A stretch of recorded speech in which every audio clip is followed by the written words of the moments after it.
I'm not religious, but I respect Pope Francis for many reasons, like his acceptance of the Big Bang Theory and his inclusion of homosexuals in the church. And so I feel it's my duty to defend him against the media misconstruing his words. So yesterday, the Pope flew to the Philippines, and during the flight he was talking to reporters about the recent Charlie Hebdo terrorist attacks in Paris. Long story short, he said, quote, "You cannot insult people's faith." Now the problem here is that American media is interpreting the Pope's words literally from a legal standpoint, as if he's saying, criminalize free speech. In reality, the Pope's speaking in terms of morality. He's really saying you shouldn't insult people's faith. In which case, I agree. Publishing offensive cartoons surely won't nurture peaceful relations, but doing so shouldn't be illegal. In other words, just because you can draw offensive cartoons doesn't mean you should. Then again, if the Pope says he believes in free speech, just not offensive speech,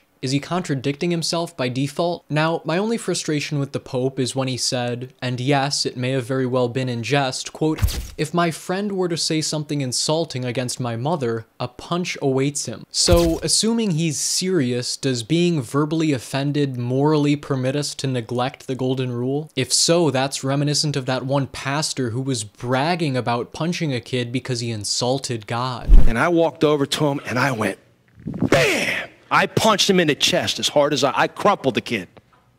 I just crumpled him. In closing, I understand both sides of the argument here. On the one hand, you have the Charlie Hebdo cartoonists who say, we won't acquiesce to these terrorist threats, we must stand up for our rights. Conversely, you have Pope Francis who says, yes, certainly you have those rights, but morally, is it a good idea to wake a sleeping dog? So what's your take? Is Pope Francis an opponent of free speech, or is American media simply misinterpreting his moralistic standpoint? Peace, love, and liberty. Andrew Demeter, signing out. Just because I love my dad, it doesn't make me gay in any way, shape, or form. He has perpetrated this supposed societal crime in Fort Lauderdale of feeding the homeless.